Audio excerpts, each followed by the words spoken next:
안녕하세요. 날마다 기막힌 정오의 박정현 목사입니다. 오늘도 새로운 날이 시작이 되었습니다. 이곳 뉴질랜드 날씨는요, 오늘도 너무나 화창하고 좋은 날씨를 하나님께서 허락하여 주셨습니다. 제가 아침에 새벽 예배를 드리고 동네 한 바퀴를 돌면서 묵상하는데요, 하늘을 올려다보는데요, 하늘에 이렇게 하트 모양의 구름이 있는 거예요. 그러면서 생각했죠. 하나님이 오늘도 나를 사랑하신다고 이렇게 하트 뿅뿅을 보내시는 거구나, 그런 생각이 좀 들었습니다. 오늘도 그 하나님의 사랑 안에서요, 믿음으로 동행하시는 우리 날마다 기막힌 정오 식구들 되시기를 주님의 이름으로 기도합니다. 2020년 4월 29일 날마다 기막힌 정오 시작합니다.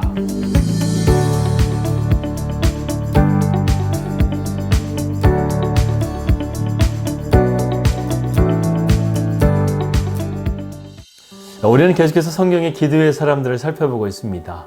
따지고 보면 성경에 나오는 모든 사람들은 다 기도의 사람들이죠. 그렇기 때문에 제가 이 기도 시리즈를 하면서요, 누구보다 은혜를 많이 받고 있어요. 왜냐하면 하나님께서 우리의 기도를 얼마나 귀 기울여 들어주시는지, 그리고 우리의 기도에 얼마나 하나님께서 섬세하게 응답하시는지, 이러한 것들을 보기 때문에 그렇습니다. 특별히 다니엘 같은 경우에는 한국의 많은 교회들이 다니엘 기도회라고 해서 교회에 성장하는 데 큰 원동력이 된 것을 보게 됩니다.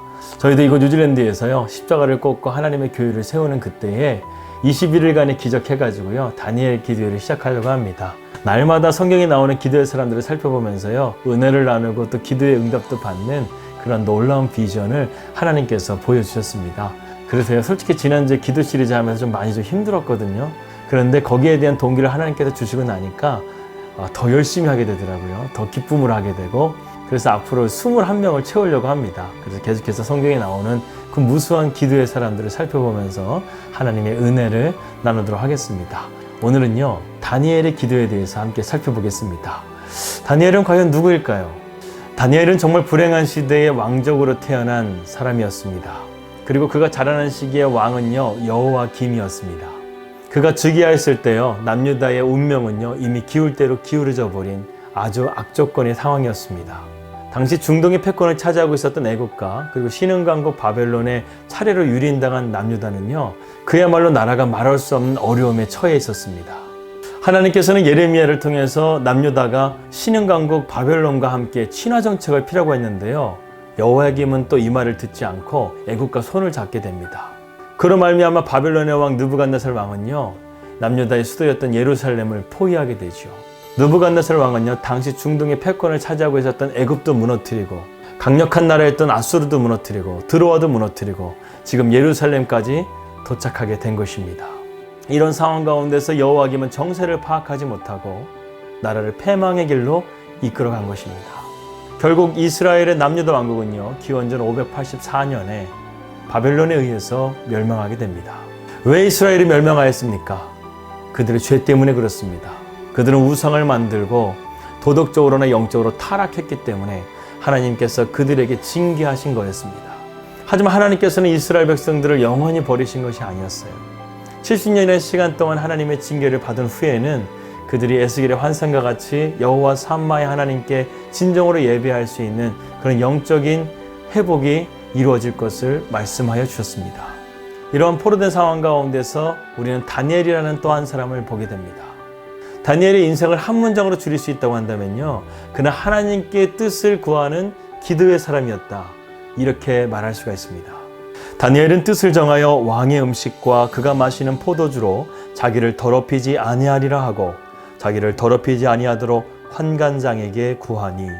본문에 보게 되면 다니엘과 세 친구가 등장하게 됩니다. 성경은 이들이 하나님만을 섬기기로 뜻을 정하였다고 말씀하고 있습니다.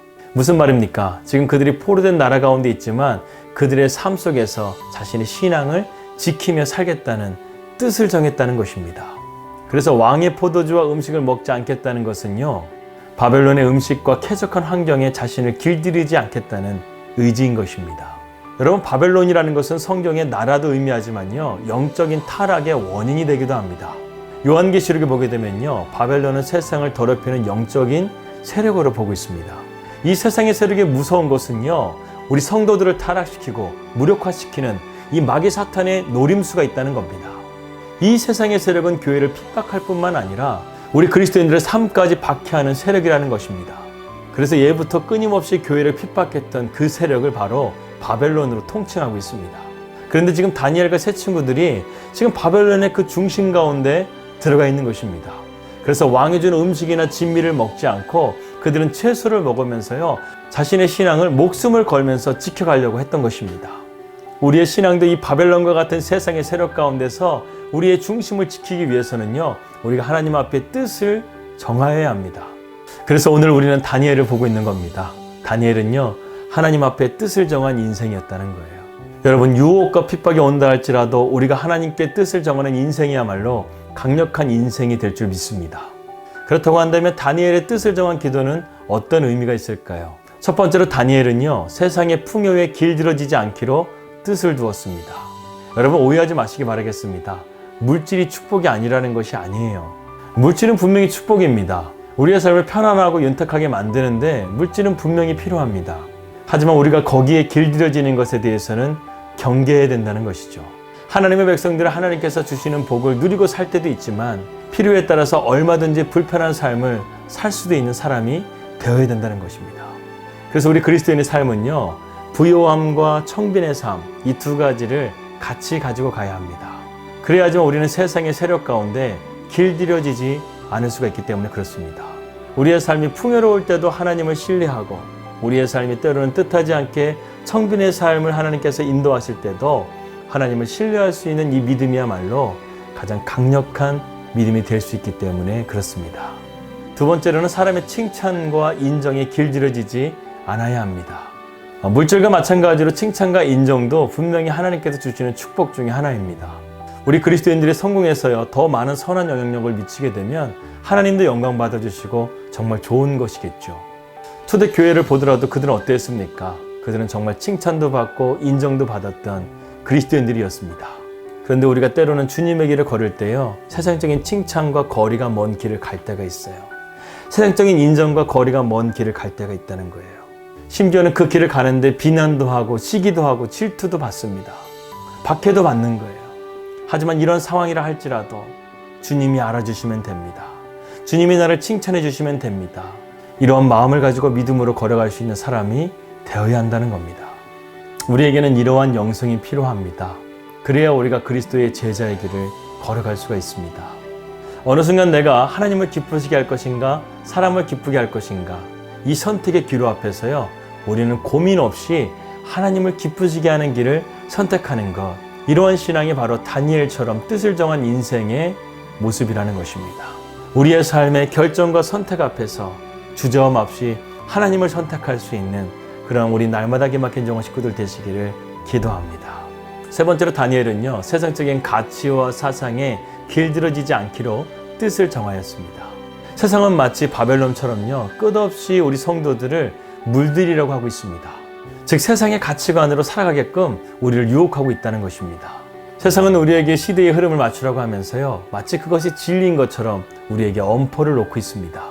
물론 세상에 있는 것들도 가치 있는 것들이 있습니다.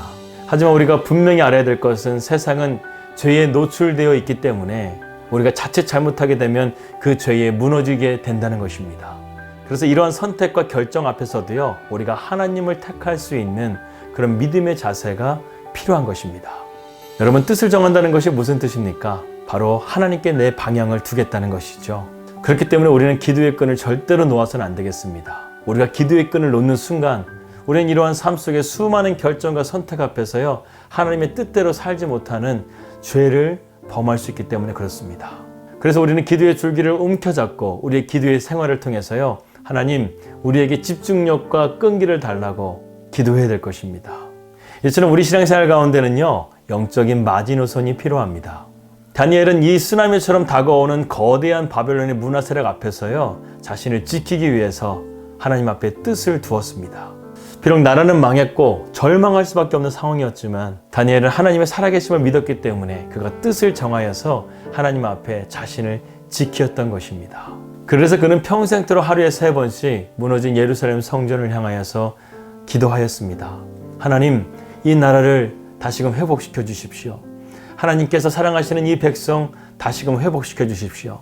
그는 평생토록 그것을 위해서 기도하면서요, 때로는 사자굴에 들어가고 그의 친구들은 풀무불에 들어간다 할지라도 그 뜻을 정한 인생을 굽히지 않고 믿음으로 걸어갔었을 때 다니엘은 하나님께서 지켜주시고 보호해주시고 하나님의 영광을 나타내는 귀한 하나님의 사람이 되었던 것입니다. 이처럼 하나님께서는 뜻을 정한 사람들을 도우십니다. 지켜주십니다. 다니엘은 어려운 상황 가운데서도 이렇게 하나님의 뜻을 정하기로 결심했고요. 그 뜻을 정한 다음에 여러 가지 난관에 부딪힘에도 불구하고 그 뜻을 굽히지 않았습니다. 하지만 그 뜻을 지킴을 통해서 하나님의 지키심과 보호하심을 그는 누구보다 받게 됩니다. 여러분, 우리가 하나님의 뜻을 지키는 삶이 되어지게 되면 하나님께서는요, 자기의 뜻을 지키는 자기의 자녀들을 책임져 주십니다. 보호해 주십니다. 지켜 주십니다. 다니엘서 1장 9절 말씀 보니까 이렇게 나와 있더라고요. 하나님이 다니엘로 하여금 환관장에게 은혜와 긍휼을 얻게 하신지라. 여러분, 이 말씀을 누가 하셨습니까? 하나님이세요. 우리가 하나님의 뜻을 정한 인생이 될 수만 있다고 한다면 하나님은 세상의 모든 것을 사용하신다 할지라도 우리를 지켜주시고 보호해주시고 책임져 주시는 은혜와 긍휼의 하나님이심을 여러분 믿으시길 바라겠습니다. 이렇게 하나님께 뜻을 정한 인생을 통하여 하나님의 은혜와 긍휼을 충만하게 받으시는 우리 날마다 기막힌 정호 식구들 되시기를 주님의 이름으로 기도합니다. 하나님, 뜻을 정한 인생이야말로 복된 삶이고 뜻을 정한 인생이야말로 하나님께서 책임져 주시고 보호해 주시는 귀한 삶인 것을 우리가 깨닫게 됩니다. 하나님, 세상은 바벨론과 같다고 했습니다. 거대한 세상의 문화와 세력들이 나에게 몰려온다 할지라도 하나님께 뜻을 정하여 나의 삶이 온전히 주님께 달려있음을 고백할 수 있는 거룩한 주님의 백성이 될 수 있도록 인도하여 주시옵소서. 예수님의 이름으로 기도합니다. 아멘. 오늘의 기도 제목입니다. 이거 주저앉은 땅 가운데 성령의 새바람이 불 수 있도록 기도해 주시고요. 저희 가정이 다니엘과 같이 뜻을 정한 인생, 하나님의 뜻을 위해서 목숨을 바칠 수 있는 거룩한 사명자로 거듭날 수 있도록 계속해서 기도해 주시길 바라겠습니다. 그리고 코로나 바이러스가 하루빨리 끝나야 될 줄 믿습니다. 여러분, 이것을 끝내실 수 있는 분 누구신지 아시죠? 바로 하나님이십니다. 그 하나님을 우리가 온전하게 신뢰하면서 기도한다고 한다면 하나님께서 속히 이 고난의 시간들을 끝내주실 줄을 믿습니다. 평안한 하루 되시고요. 저는 내일 뵙도록 하겠습니다. 우리 믿음으로 승리합시다. 할렐루야.